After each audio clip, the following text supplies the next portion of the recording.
Eu preciso te pedir algo do fundo do meu coração.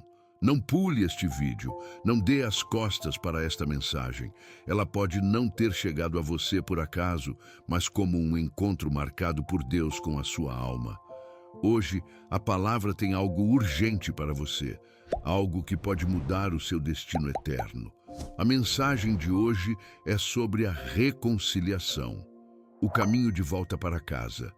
Se você sente um vazio, uma distância de Deus e busca uma conexão real com o Criador, este canal foi feito para você.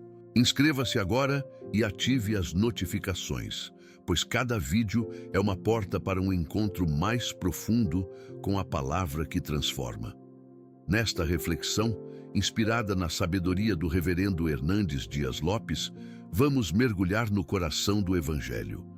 Muitos vivem suas vidas sem entender a profundidade do que nos separa de Deus e a glória do que Ele fez para nos trazer de volta.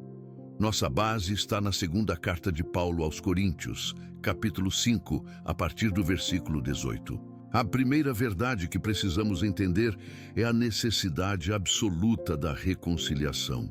Para entender a beleza da cura, precisamos primeiro encarar a gravidade da doença. E a doença se chama pecado. O pecado não é apenas um erro, é uma catástrofe cósmica. Ele criou 4 abismos profundos em nossa existência. Primeiro, um abismo espiritual. A palavra diz que nossos pecados fazem separação entre nós e o nosso Deus. A comunhão foi quebrada. Segundo, um abismo social. O pecado nos colocou em conflito uns com os outros. A harmonia deu lugar à inveja, ao ódio e à violência. Terceiro, um abismo psicológico. O homem agora vive em guerra consigo mesmo. Uma guerra civil ambulante na alma.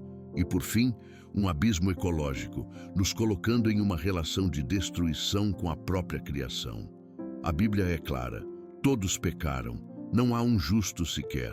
E o profeta Jeremias nos lembra que, assim como um leopardo não pode tirar suas próprias manchas, nós não podemos nos limpar da nossa própria maldade.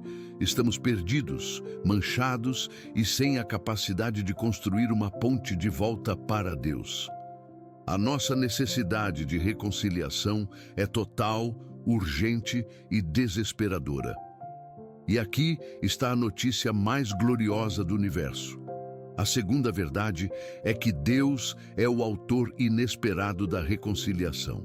A lógica humana diria que nós, os ofensores, deveríamos buscar o perdão, mas o Evangelho revela o oposto. Deus, o ofendido, é quem toma a iniciativa de nos buscar. O texto diz que foi Deus que nos reconciliou consigo mesmo. Nós nos rebelamos, nós nos afastamos, nós viramos as costas. Mas foi Ele quem veio atrás de nós. A cruz de Cristo não foi o que convenceu um Deus zangado a te amar. A cruz de Cristo é o resultado de um amor que já existia desde a eternidade. Para criar o universo, bastou uma palavra. Mas para nos reconciliar, foi necessário que o próprio Deus se fizesse carne e pagasse o preço que nós não podíamos pagar.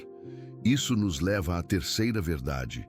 Cristo é o agente exclusivo da reconciliação. O texto é enfático. A reconciliação acontece por meio de Cristo. Não é pela igreja, não é pela religião, não é por um rito sagrado. Nenhuma denominação, por mais antiga ou numerosa, pode te religar a Deus. Somente Cristo.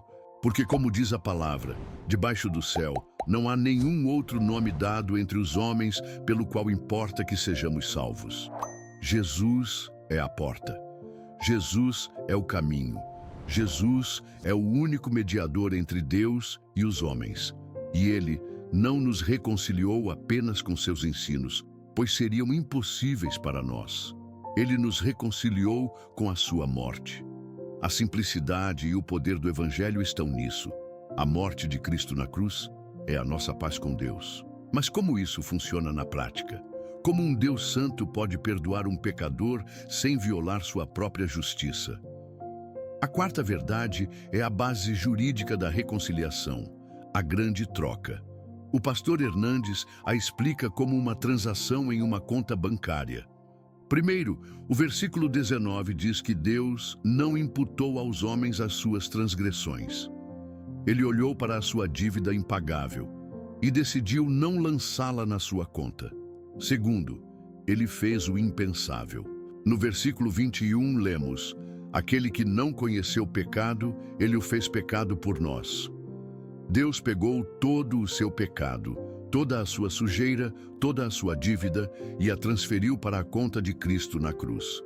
Jesus se tornou ali o seu substituto. Ele bebeu o cálice da ira que você merecia para que você fosse poupado. E terceiro, a troca se completa gloriosamente. Depois de zerar a sua conta e lançar seu débito sobre Cristo, Deus pega a justiça perfeita e infinita de Cristo e a deposita na sua conta, para que nele fôssemos feitos justiça de Deus.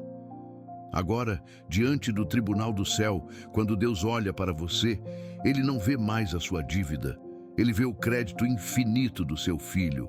Você é declarado justo. E qual o resultado disso tudo? A quinta e última verdade, a gloriosa oferta e a nossa nova missão. Nós, que éramos inimigos, fomos feitos filhos.